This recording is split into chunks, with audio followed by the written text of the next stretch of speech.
สบายดีทุกท่านสบายดีข้าพเจ้าต้องใช้พิซซ่าเพชรเมืองลาวเป็น CEO ของบริษัทเพชรเมืองลาว2020ทุกท่านเมื่อนี้เนาะข้าพเจ้าอยู่ที่นครปักเซที่เขาเคยเนาะกำลังเตรียมตัวของออฟฟิศไปจัดคอร์สทุกท่านเนาะคอร์สให้ข้อมูลปั่นคณะนักวิชาการของบริษัทเพชรเมืองลาวเนาะที่จะพร้อมที่จะขับเคลื่อนองค์กรสู่ความสำเร็จในอนาคตท่านซึ่งเขาปั่นรุ่นนี้ก็รุ่นที่2ท่านรุ่นที่2เนาะเป็นรุ่นที่2ซึ่งกับทีมงานกับคณะอาจารย์ต่างๆกับเขาไปสอนนั่นแหละครับไปเจ้ากับไปที่ไปสมทบไปซื้อเนาะวันนี้วันที่25ท่าน25เดือน7ปี2016เนาะถือว่าเป็นมื้อที่ดีเนาะวันเสาร์อาทิตย์ทุกท่านทุกเสาร์อาทิตย์ในช่วงฝนนี่มันเขาจะเปิดสอนปั่นคณะอาจารย์คณะบริหารให้กับบริษัทเราเพื่อให้เขาเนี่ยสามารถที่จะหับคุณวุฒิหับตำแหน่งของเขาเนี่ยเพื่อเขาจะได้หับสิทธิ์ที่จะเปิดช่องรายได้เพิ่มเติมหลากหลายช่องทางเนาะฉะนั้นมื้อนี้ก็ถือว่าได้เบิ่งบรรยากาศเนาะในการให้ข้อมูลมันสิเป็นจังได๋การตอบรับเป็นจังได๋นี่ผู้คนรวมจัดคนเพราะเป็นนักเขียนใหม่รุ่นที่2จ้ะเนาะได้เบิ่งบรรยากาศกันแล้วกันทุกท่านตอนนี้กำลังออกเดินทางนะเนาะวันนี้ก็อากาศดีวันนี้ อากาศดีครึมๆจังหน่อยแต่ฝนก็บ่ตกแดดก็บ่มีเนาะวันนี้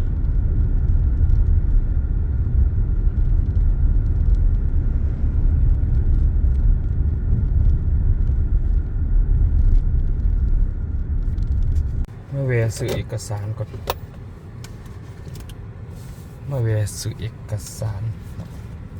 ไปเฮ็ดแฟ้มให้กับนักเรียนวิชาการแต่ถ้าแฟ้มเฮาบ่ทันได้เหมาะไปเบิดเนาะยังมีหลายแฟ้มยังแฟ้มสินค้าแฟ้มแผนธุรกิจต่างๆเนาะซึ่ง MC ตัวจริงเพิ่นเดี๋ยวท่านสิได้พบว่ารอหรือบ่รอท่านก็พิจารณาเอาเองเนาะมื้อนี้บริษัทพัสโกของเฮาได้ลงพื้นที่มาเพื่อแนะนำสินค้าหลายชนิดด้วยกันนะครับมื้อนี้เฮายังได้รับเกียรติจากท่าน MC ผู้มากด้วยประสบการณ์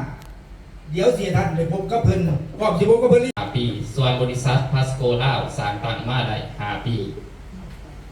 สินค้ารักๆที่บริษัทพัสโกเวอร์ไวจำดีเลยนะบรรยากาศดีนี่นะบรรยากาศลงมาที่2ก็มีอีนี้ก็เขามีกินอีนี้เนาะ2แก๊ปพุ่นเนาะโอ้ยแม่ง2แก๊ป100ห่อพุ่นนี่บ่ได้ธรรมดานี่น่ะจังว่าผิวก็งามตาก็เริ่มเขไปก็กินกาแฟหลายๆ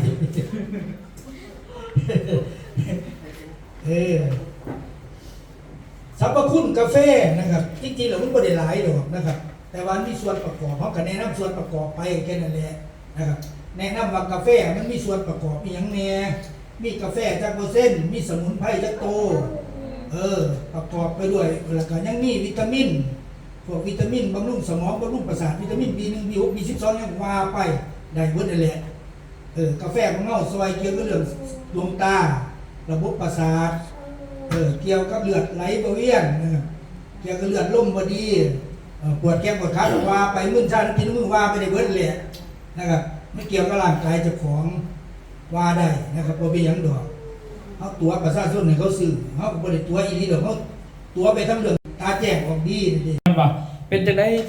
เพราะว่าเวลาเขาจะมาอนาคตไปเขื่อนด้วยเวียงมาหาเขาจะเขามีแต่มาหาปุ๊บเขามีผู้จัดการหลายคนก็ล้มในผู้จัดการในประธานก็มีแต่มาหาผู้จัดการมองเวียงผู้จัดการไปเห็นกับอาจารย์ก็นี่ก็วิชาการไปเห็นกับกรรมการมันก็ไปตามขันมันในบ่แม่นยามไปกระถางในประธานโรเบิร์ตสมัครใหม่ยังบ่ฟังประธานอยู่นะฟังประธานเบาเรื่องพอดเครียดครับโอ้มาถึงใจเพิ่นบ่ซั่นแต่ใครเพิ่นเขาหยอกเพิ่นยั่วใส่นะมันเขาบ่สมัครเว้าได้เขาต้องบอกเรื่องราวกับจับเป็นจริงหรือสินะประมาณนั้นฟังก็จริงบ่ได้ท่อนะครับเขาก็บ่เอาเด้โอเคเนาะเข้าใจจุดนี้เนาะ42บ่มีอันถามบ่ใน42น่ะให้เข้าใจว่าบุคคลใดเหมาะสมขอได้บอกขอนั้นบอกให้บอกมั่วก็พอได้โอเคแสดงวิธีการสร้างบัดนี้ขั้นที่3องค์กรจะเติบโตอยากให้สร้างตั้งองค์การจะตั้งเจ้าของกรรมกรคืออย่างเป็นอย่างเขาจะจังได๋ภาพเอาคนมาเฮียนก่อนแม้กระทั่งเขาจะเปิดบริษัทมิตร กับผ้าปั่นกรรมการก่อนแต่ปี2003แล้วมาปั่นอาจารย์บ่แม่นจนเนี่ยผู้จัดการก็เอาเมียไปเขาเป็นหุ้นแต่จริงๆเขาเห็นเองใครบอกเข้ามาฮะนี่เป็นหุ้นซื้อเสือตัดให้แล้วยังบ่ใส่คันเป็นผู้จัดการจริงๆเขาได้ออกแล้วอย่างที่ซะคันบอกตรงๆนี่บังเอิญมันบ่แม่นนะเป็นหุ้นซื้อแสดงตอนนี้ว่าผู้ใดนี่ที่เฮ็ดหุ้นวงกลมได้ก็ให้ผู้นั้นเป็นเข้าใจเข้ามาบ่อยู่บริษัทอาจสิมีผู้จัดการ10 คนก็ได้ต่อไปใส่สูตรซีฟน้ำเงินอะไรอาจารย์โลโก้บริษัทไหนมี10 คนก็ได้แต่มันจะก็มีผลประโยชน์ของตัวเองนะออเซลจะก็มียังก็มีในเครือของเจ้าในเบียดพบวงกลมเจ้าเขามีเงินไหนในหันเข้าใจเนาะโอเคประมาณนั้นตัวนี้คือตัวนี้ฉะนั้นปีทมิตรเขาจะเรียกจะตั้งในก่อนคอยเฮ็ดตัวนี้คนอื่นที่คิดผิดกับคอยตั้งแต่บริษัทโกลเดมอนต่างๆมาลุดไปหมดเห็นแต่มีขนาดว่าท่านเสือฮอตพี่นึงสงหาว่าท่านเสือเนี่ยกำลังเสือพี่นึงสงหาซื้อนั่นแต่ละซีท่อเลยเศร้าโอ้สู้คู่มือก็ยังลำบากคือเก่าจะไปทางไหนพวกมีปัญหากับเรานั่นหรอฉะนั้นถ้ามีแถมเขาจะต่างทีมกับเบนิกรต่อมากับ3 ทีม MM ต่อมา3 ทีม SM ต่อมา3 ปีนึงสงหาเขาจะเฮ็ด4ครับภายใน4 ปีนี่คือวิธีเฮ็ดไม่ได้เสียหรอกในปี2023เปิดบริษัทเขาจะไปเฮ็ดสร้างกรรมการสร้างวิชาการสร้างอาจารย์ถึงแน่ว่าถึงแน่กระยามันพอยังหน่อยขึ้นหลายคนสมัครยูมกันมาหลาย10 ปีดิก็เลยแต่งต่างกันไปก่อนนี่ไปก่อนเรื่องนี้อย่างเป็นยังว่าเขาเอาโครงสร้างในก้อนเดี๋ยวเขาไปละเขาเสียทีพระจะไปเห็นตั้งแต่อาจารย์ท่านสมัครไปไม่สื่อกินกระดื้อสิบ่คอยกินดีจังคอยคืนอยู่สิบ่พอดีบริษัทปิดก่อนเขาต้องเห็ดตัวใหญ่ขึ้นมาก่อนลำบากในมอสงต่างก้อนเหรอเขาจะลองคือว่าเห็ดคือลองเห็ดเองดีป่ะที่เขาก็ปัดมันเดือดลายล่องกันดูแล้วเจ้าเป็นอันนี้บอกคณะอาจารย์ที่ผมเคยบอกเนี่ยบอกเขาสามารถจัดตั้งพวกกลมเขาเองนี่นะคือไม่เห็นจังสิคือไม่คือจังสินะให้หรอนี่คือความต่างเลยขึ้นจะชี้ได้นะป้าเปิดอ้าวแล้วจะเข้าได้คณะหาคนอ่ะเฮามาออกตารางกันปั่น MBM ก่อนแผน B แผน A กับเขาก่อนหลังจากนั้นเขามีรหัสเป็นจังคอยว่าให้เขาสื่อเซต FML XXL ลงมากเพื่อจำหน่ายและเพื่อมาจ่ายให้ผู้นี้นี่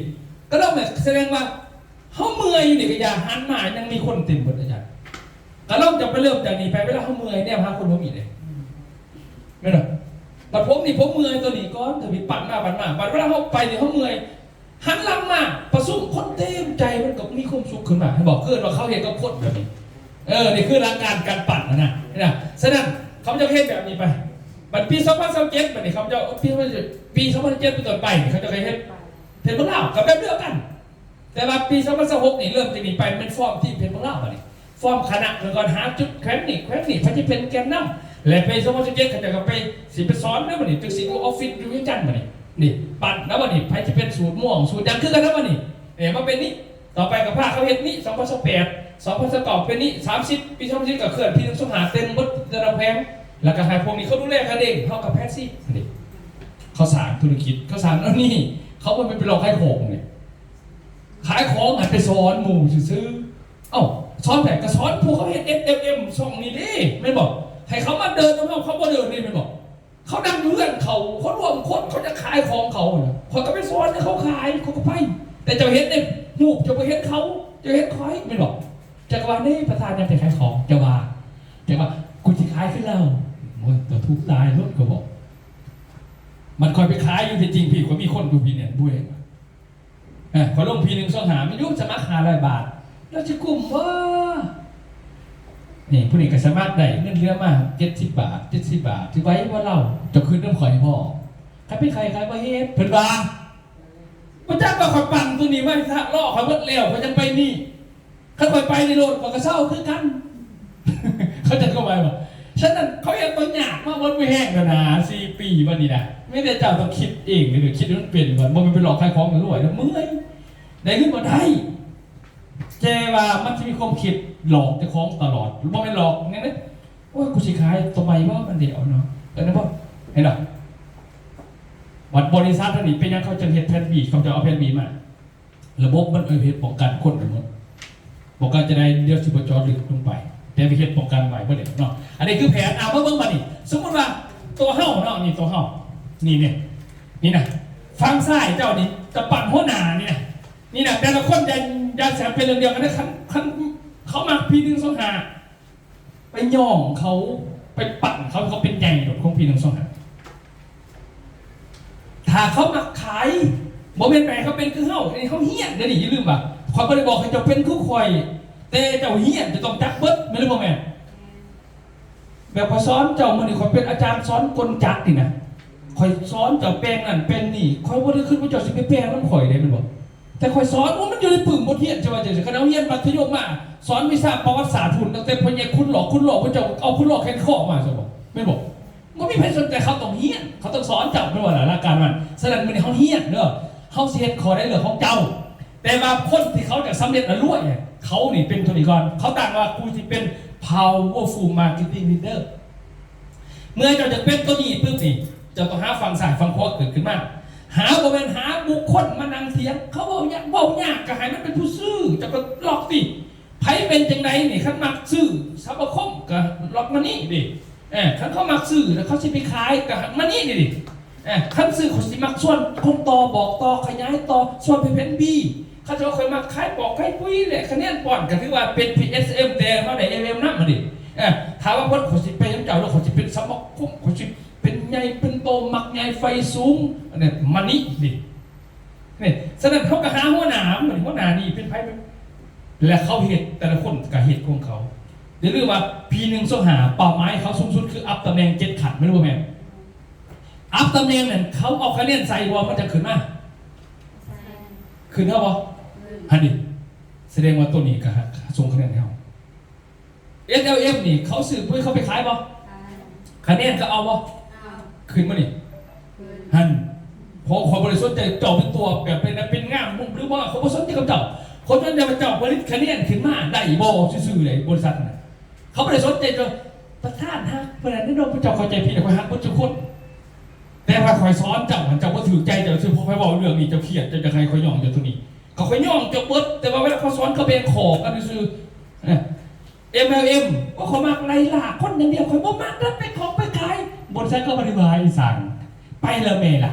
ไปไรล่ะคนเก็บปีขึ้นมาดิแฮ่มันจะไปทางไหนคะเนี่ยผมขอสนใจแต่คะเนี่ยผมสนใจเรื่องเจ้านะสามเอ็นนั้นพี่คารามี่จะเป็นไงเป็นโตขึ้นตำแหน่งเอ้าเจ้าขึ้นมาให้ยังมาเนี่ยข้าจะบอกเขื่อนวงกลมเขื่อนวงกลมในเฮ็ดในคนมีพวกนี้มันบอกคะแนนขึ้นมาดิฟังสายเขามี4 กลุ่มผลิตคะแนนขึ้นมาฟังขวา4 กลุ่มนี่ PV BB ขึ้นมาเฮ้าแพสซีฟอินคัมรวยป่ะนี่นี่คือวิธีเขาเห็นเขาบอกเด็กเป็นหลอกขายของสื่อใส่ละปาปึ๊บซื้อแม่เอาได้กำไรเนี่ยกันเขาขายมาขายเนาะมันจะดีจิ้มเฮดติ้งคือขาดบาทแล้วก็มาโอ้ยเวลาเขามาลบเรื่องนี่เพื่อนก็จะมาฟังน้ำเขาลงเนี่ยคือเมนยูเจ้าเนาะคอยเลยแน่มันเกิดปัญหาเนี่ยพูดมีปัญหาเพื่อนไพ่ไปฟังเจ้าผมมาเขาไม่ได้ลบกับเจ้าสั่นเลยเขาซื้อคอยกันย่อใส่เจ้าคือกันบอกตรงๆซะเอ้าซื้อว่าเจ้าสั่นบอกว่าเขาจะเป็นเทียนเจ้าเมกระสูที่ยี่สิบบอกเขาไม่สนใจกับเจ้านะเขาสนใจแต่ว่าเจ้าเป็นขอได้ขอหายเจ้าใหญ่ขอนั่นขอหักคนทุกคนแต่ว่าแต่ละกลุ่มเห็ดเบียดจะคล้องแต่จุดที่ผ่านแล้วคนเป็นหนี้แต่ก็เวลาเขาบอกตัวนี้กูก็อยากมาตัวนี้เนาะเวลาเขาบอกตัวนี้กูก็เรียนมานั่นแต่เขาบ่ยอมเพิ่นเศร้าเขาจะเป็นจังสิบ่มีบทบาทพูดนี่คือจุดตายบนจะเข้าไปคิดนั่นแหละฉะนั้นผู้ใดเป็นมักตัวนี้ส่งเสริมเขานั้นสุดแต่ใครเขาเป็นใหญ่ในเขตนั้นผู้ใดมักตัวนี้ให้เขาเป็นใหญ่เป็นวิชาการให้เขาหาเงินกันขายไปโลด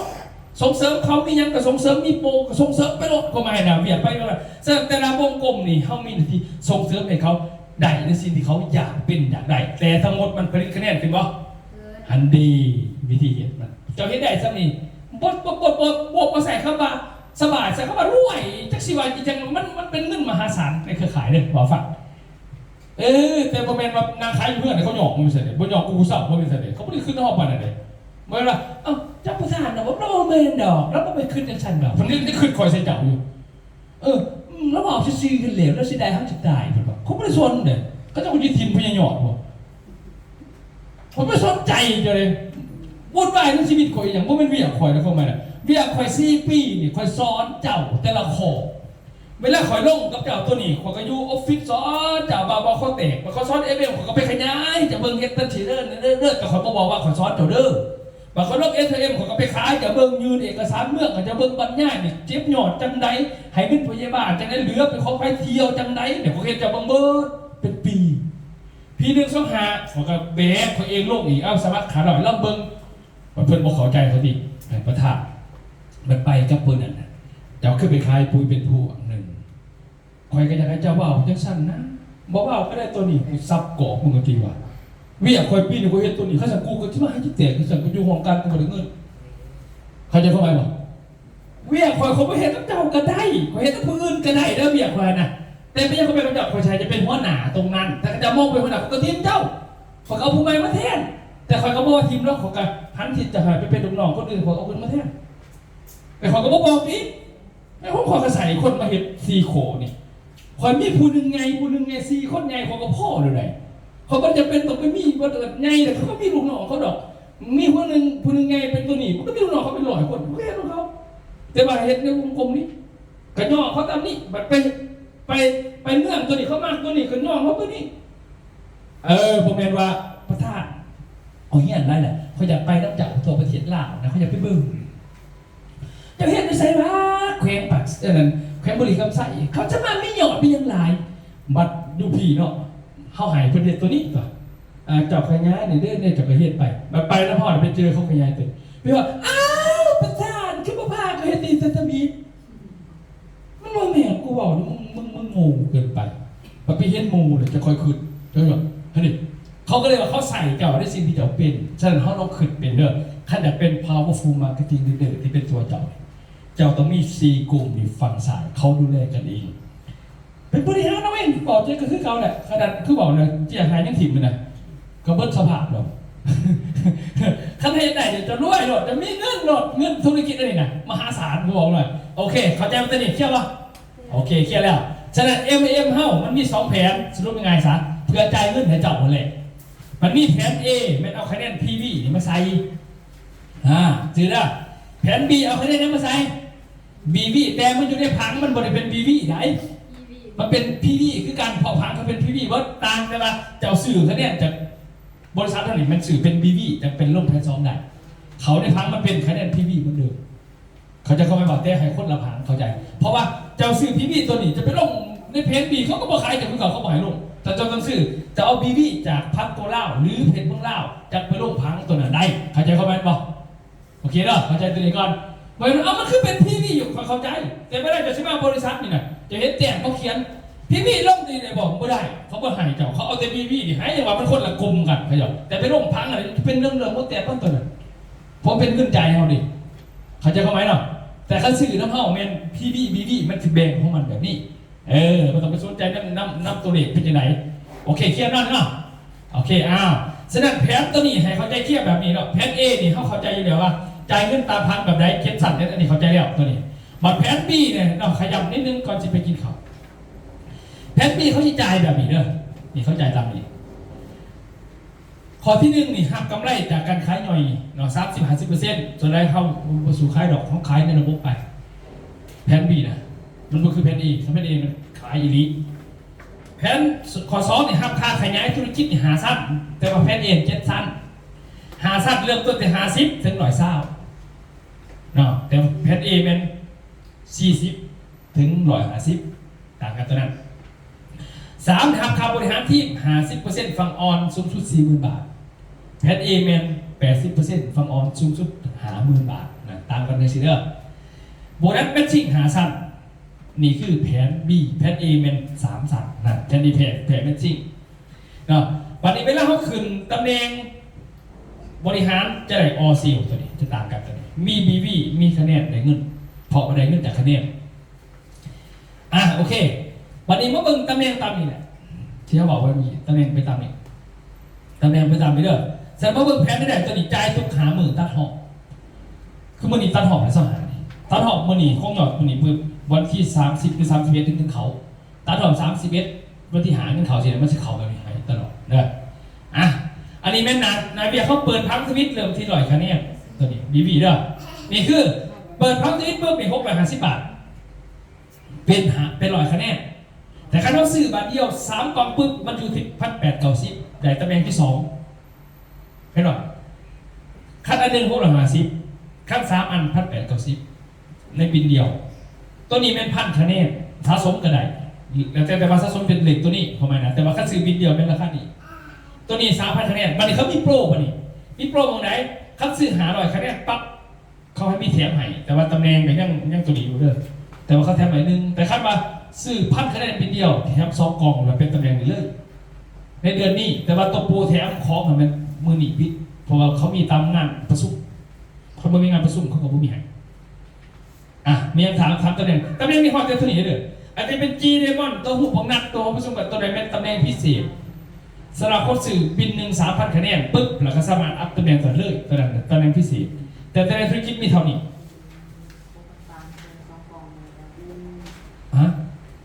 แม่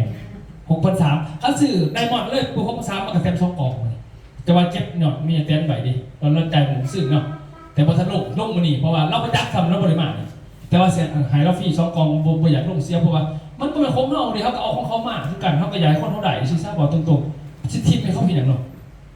พอไหนก็เอาดีมาตรงมาของบุคคลคือกินที่ไม่ใช่อย่างใช่เขากินเองอยู่แล้วนะฮะ300แถมยังไงบอก300ปกติมันจะไม่มีแถมแต่เท่านี้มีศพหนึ่งตัวแถมตัวแถมสารบัญมันมีของต่างหากแถมเขาแมนเห็นมันมีสบู่หนึ่งก่อนมีกาแฟจักซ่องนะเขามีแถมโดยทงเด็กๆมีอยู่300มีแถมไหนแต่ขั้น500ปุ๊บมันจะแถม1 กล่อง300แถมตัวทงตัวไปแถมเด็กๆตอนนั้นยังมีให้อยู่นะตอนนั้นมีให้อยู่แต่ว่าตัว500นี่ซื้อปุ๊บ500มันจะแถมเป็นกองหนึ่งเลยเป็นกองเป็นสินค้ากองใช้เอาไฟโต้ก็ได้ใช้ยังเหลือเดี๋ยวต้องเลือกแต่ขั้นพิษใน1,000 คะแนนมันขึ้นนี่เลยแต่ว่าได้2 กล่องอันนี้คือตำแหน่งมัน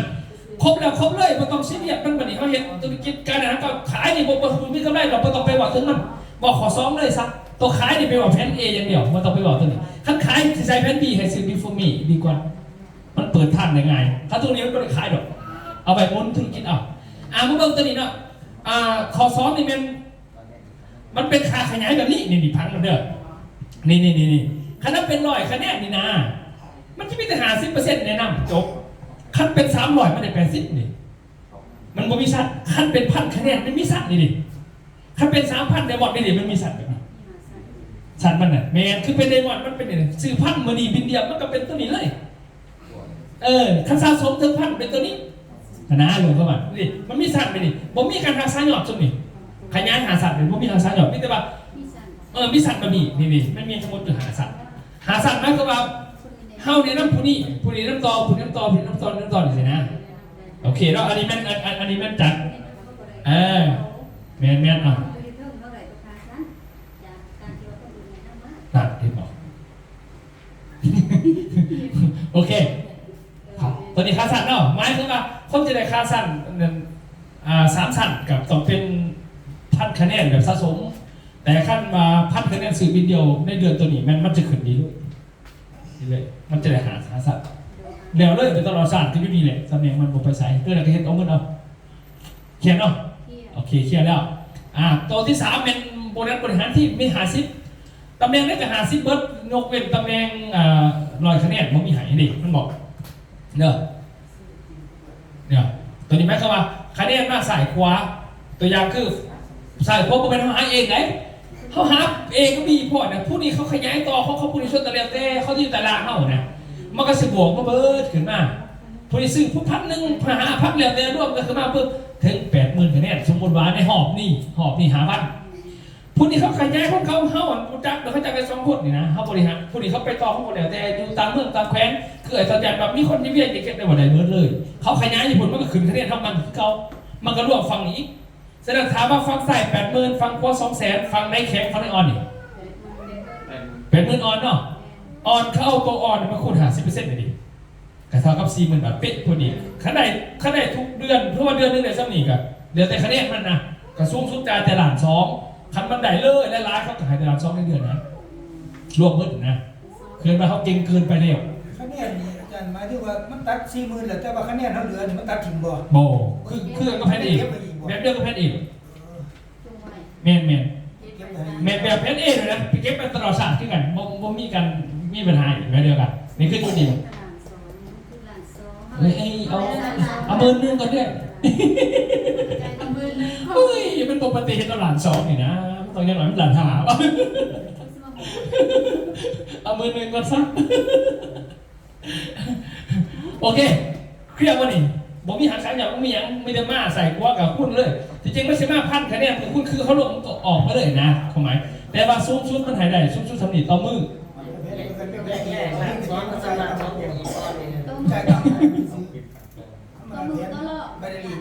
นี่บอกเมตรมือหนึ่งสูงสุด40,000สูงสุดจ่ายต่อมือแม่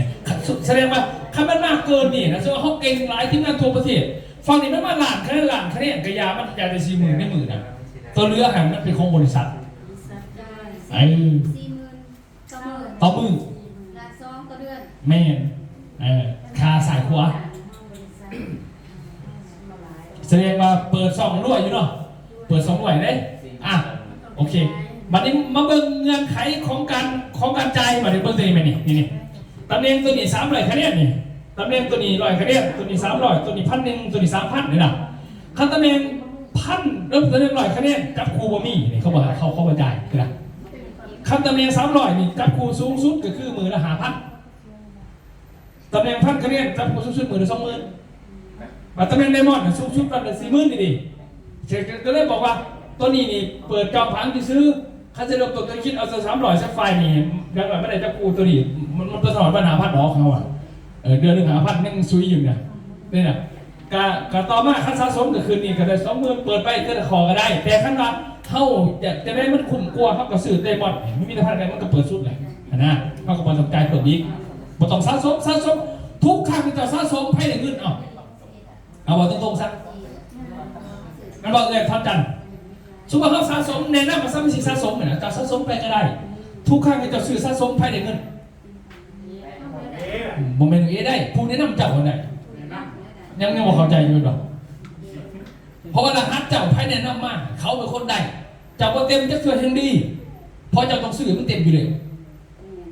เข้าใจแสดงว่ายังเขาคุซื้อพันเลยได้ยังว่ามัน1,000อ่ะกูสิสะสมหมด5,000มันก็เลยกู3,000มันดิ1,000ก็ยาว่าหนูใจไปช่วยจะได้กูเกลียดออกข้างล่างเนี่ยมันจะโปเกี่ยวกับเขาได้ไหมเขาจะเข้ามาหรออะไรเรื่องมันเป็นยังไงว่า1,000เลยดีกว่าพอต้องหา3,000เข้ามานะนี่พอต้องหักสายหน่อเด้อ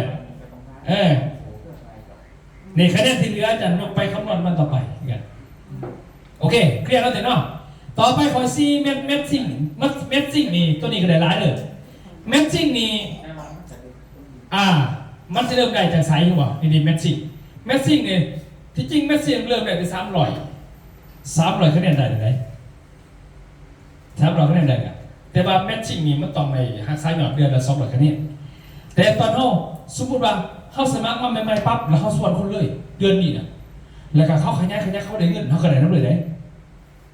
แต่ถ้าเราสมัครกับเซอร์พวกนี้เกิดขึ้นทันเดือนหน้าเซอร์จะเข้าใจแมทซิ่งเขาต้องหักไซส์หน่อย200คะแนน200คะแนนซื้อใช้เจ้าของแต่มันก็บวกขึ้นไป500ได้มันบริตัดถิ่มคืออย่างเพชรดีไม่ได้ซื้อใช้แต่มันตัดไปทำไมมันบวกคะแนนเขาเจ้าของอันนี้มันบวกขึ้นเลยคือเก่าแมทซิ่งกับบวกคือเก่าตำแหน่ง300แมทซิ่งได้ 10% ตำแหน่ง1,000คะแนนได้10%มันก็ว่าอย่างจากสมาชิกได้เงินบริษัทยืมคะแนนเขามาคูดหรือซื้อบริษัทเงินนำเขาได้ตัวอย่างข้าพเจ้าเนี่ยแนะนำอาจารย์เขาได้1,000 บาทเขาก็ได้ลดได้ 10% คนละ100 นิดนี่เจษนะกลายเป็นห่อบ่มันเป็นเดือนนี่เป็นห่อมันออกเลยเงินนะเดี๋ยวจะเปิดพังในเมืองมันออกเลยเนาะคัดเป็นตำแหน่งไดมอนด์มันได้หาสัตว์คือรหัสตรงนี้นี่จะได้หาสัตว์ทั้งหมดเขาพระเจ้าแนะนำอาจารย์นั่นได้เงินได้นำ 10% อาจารย์นั่นได้นำไม่มีได้เงินก็ได้5%ไม่มีน้ำต่อเขาได้เงินคารากันอะไร5%เขาได้ทุกเดือนเขาก็ได้น้ำทุกเดือนเขาได้บริษัทเขาก็ได้น้ำบริษัทหายใจเข้าไหมบ่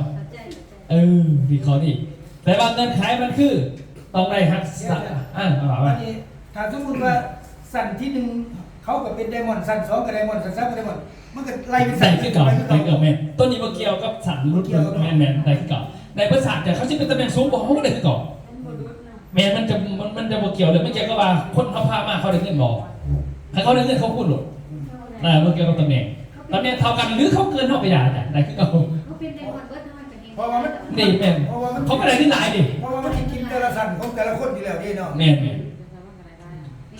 เข้าใจเนาะตัวเนาะอันนี้คือซอยกันดันมันก็ได้ตัวนี้ แต่ว่าตัวนี้เงื่อนไขมันก็คือนี่หักซ้ายหยอด200คะแนน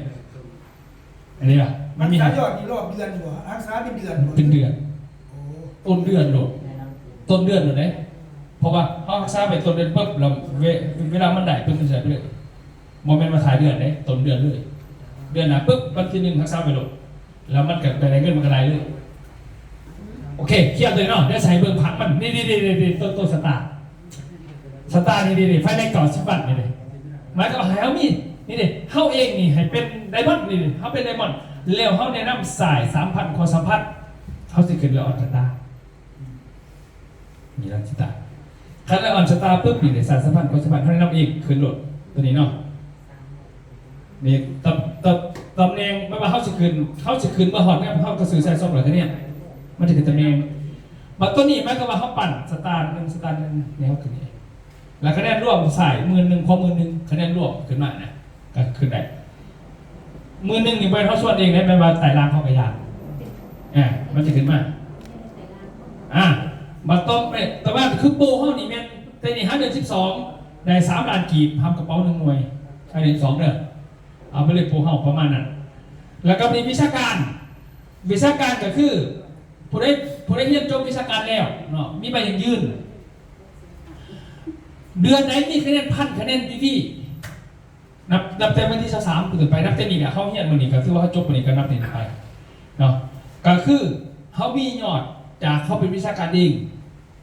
ทรงยอดเองบ่แม่นเขาจะลงไปแล้วเขาจะลงไปเป็นบ่ได้นับเรื่องความหมายนะคือความหมายก็คือเขาทรงยอดเอง1,000 คะแนนจะคือนี่จันมื้อนี้คุณสิลง1,000 คะแนนส่วน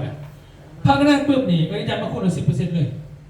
เขาจะได้ค่าวิชาการอีก100 บาทบัดรอบหน้ามื้อนี้มื้ออื่นเลยส่งมาอีก100 คะแนนก็ยังคูณเอา 10% ส่ง200คูณเลยจนถึง10 เดือนบัดฮอดเดือนหน้าไปปุ๊บอีกคันส่ง4-500มันบ่ทันจ่ายจนถึง1,000ในเดือนปุ๊บไล่ขึ้นมานี่บัด1,000ปลายก็ได้ 10% เบิดสินะคันว่าบ่เดือนบ่ถึง1,000ก็เขาจะบ่ได้ 10% เขาสิตั้งฐานอยู่ที่1,000 คะแนนเข้าใจบ่ฉะนั้นผู้ใดที่เป็นวิชาการเต้นนี่50 เดือนตัวนี้นี่สามารถเบิกเอาเลย1,000 คะแนนต่อ1แต่ว่าเขาต้องส่งยอดอีกเขาเป็นวิชาการอีกขั้นตอนนี้ว่า 1,000 คะแนนนี่หมายถึงต่อครั้งบ่ บอ นี่ต่อเดือน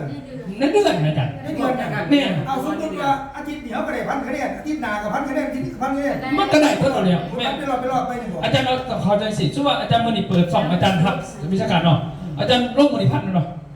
แสดงว่าอาจารย์ผ่านกฎมาเลยอาจารย์กับคุณเอา100 แต่เงิน100บัตรเมื่อนานอาจารย์จะลง100 200อาจารย์กับคุณเอา10 ไปเลยผมมาจ่ายเงินเขาก็หัก100 จ่ายเงินหัก100ใช่ไหมว่าไม่ถาครบเลยแต่ขั้นมาห้าโมครบจะเทื่อ100ต้องถาครบ1,000 ก่อนเห็นหรอครบ1,000 ก่อนเขาจังไรให้100หลังจากแล้วทรงก็จะนับไปสิจากเข้ามานะถ้าอาจารย์มา1,000 รอบนี่แสดงว่าอาจารย์กับคุณไปแล้ว1,000 รอบหน้าก็คุณรอบนึงหน้าเคาน์เตอร์เลยนะขั้นทรง100 200ประธานหักจนครบ1,000จะมาลงกันนะเข้ามาแค่นี้เมนอันนี้คือภายในเดือน1วิชาการต่างๆเริ่มเลยตั้งแต่23ไปก็จะมาใส่เรื่อยๆตัวนี้แม่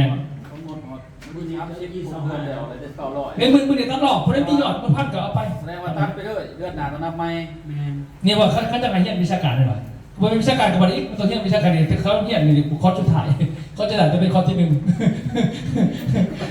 เอาผสมกันก่อนเนี่ยเจ้าปึ๊บเนี่ยเขาจะออกมายืนหายอย่างพวกไอ้นะออกมายืนปึ๊บเนี่ย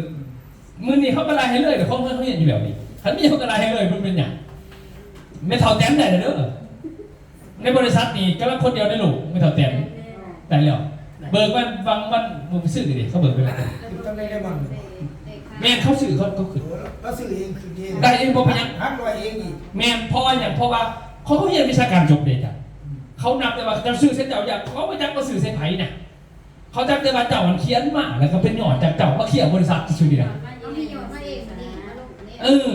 ขนาดว่าเขาไปซอยที่งานอื่นก็ยาน่าจัดแต่อย่างคือสแตนนี่เนาะไปคุยกับกอคองอไปหาอันนั้นอันนั้นนิจันอกของบริษัทว่าก็มี300ฝากไปนี่ลงให้นี่ฝากมาบริษัทเพื่อเทียบปึ๊บแม่นอยู่ได้บินเขาลงกัน10,000 คะแนนรถนั้น5,000 คะแนนสูงมากบัดนี้ลงในไผ่นี่เขาก็จักกระจัดเขาจักแต่ว่าเจ้าเขี้ยทวิต10,000 คะแนนเขาก็คูณ 10% ไหนตัวลงมันส่วนของลงบัดนี้พวกเกี่ยวกัน เข้าใจเข้าหมายบ่อะไรเรื่องว่าฉะนั้นตัวนี้มันเขาต้องเป็นวิชาการเองบ่แม่นว่าไล่รวมคนได้ปุ๊บเนาะวิวเป็นวิชาการตัวนี้เขาพูดในวิว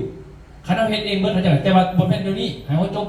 เป็นสูตรเป็นสีเป็นก้อนอันนี้มันเขาสอนรุ่มเหมือนน่ะแต่ว่าเขาฟังไปก่อนคือเห็นอนาคตไปซื้อเด้อเห็นอนาคตไปซื้อแต่ว่าอนาคตเขายังไกลเห็นป่ะอนาคตยังไกลโอเคเข้าใจคนนี้เนาะวันนี้พอท่านพ่อวันนี้ฟัง listen บทเดือนวันนี้วิชาการอ่ะถ้ามีคะแนน10,000วันนี้เมียนมาเบิกเอาสินค้า3 กล่องนี่ฟรีเลยแม้ว่าบริษัทออกแบบมาเพชรเราออกแบบมาให้เฮาบ่ป่วยจากเขื่อนในสระนี่แม่น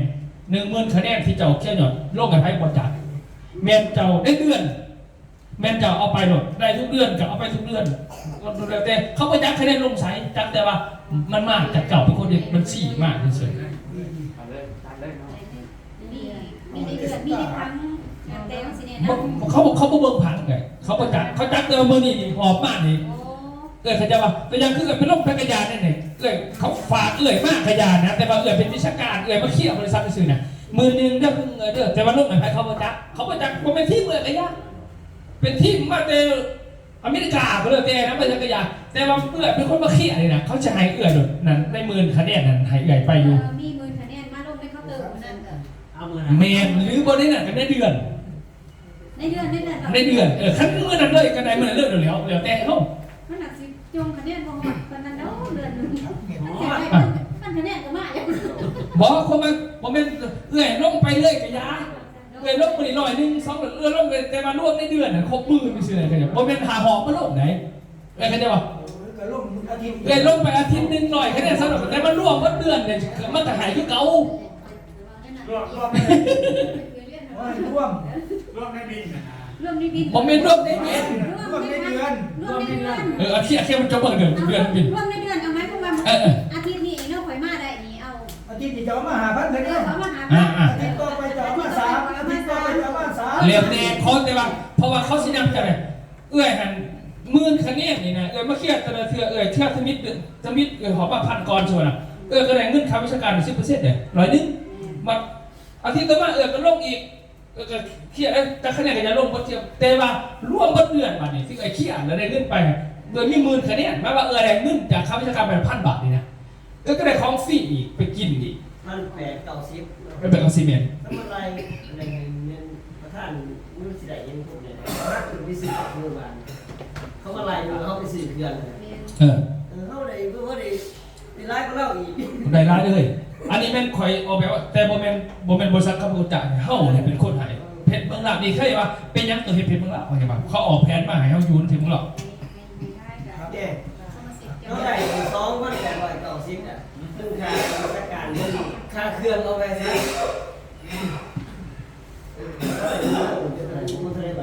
เครื่องนี่หมายถึงสินค้าหรือว่ามันสิ่งในเสือเนี่ยค่าสิ่งค่าเสือค่าเครื่องอันนี้ไปเข้าใจว่าแค่เรื่องคำเดียวแล้วก็ไปยังสับเนี่ยแล้วไม่เอาเรื่องเดียวไปยังสุดนะแต่เฮ้านี่ต้องจ่ายให้10,000คะแนนเดี๋ยวจะหา1,000 บาทร่วมคิดเอาฟ้องมาให้เอาค่าวิชาการอีกมากเดียวไปยังสับขาดถึงอะไรแต่อะไรตามได้บริษัทย่อมรู้แผนนี่เฮ็ดเพื่อหยังเฮ็ดเพื่อว่าส่งเสริมช่องที่4ตัวนี้เนี่ยตัวที่4คนที่เป็นตำแหน่งวิชาการนี่ว่านอกจากเขาได้จากชุดนี้เขาตัวใดทั้งตื่มเอาไปยังขึ้นหา2ว่าจะให้เฮาอีหยังตื่มแต่จะต้องเฮ็ด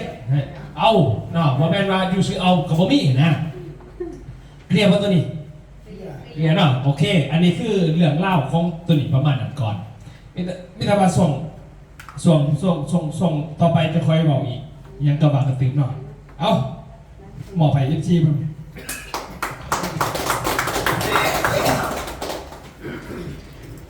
หิวเข่าเลยตัวเนี่ยมึงเนี่ยออกไปไล่มันยาวมันเหนื่อยเปิดภูมิใหม่มีแต่แก่ข้าวเข่านานเลยไปกินข้าวนะครับเดี๋ยวพอกันจะมุ่งทำจะมุ่งอ่ะบ่ายโมงครึ่งได้บ่ายโมงครึ่งเลยบ่2 อย่างอาจารย์บ่ายโมงกับ ก็ไม่แต่ตัวส่งข้อมูลมาแหละเขียนว่าซื้อตัวนี้ซื้อยังใส่ซื้อไผเขียนว่าสมัครใหม่ก็ว่าไป ก็สื่อตัวนึงว่าเรียนที่ตัวนั้นลงคะแนนให้ท่านธิดานะท่านธิดา ได้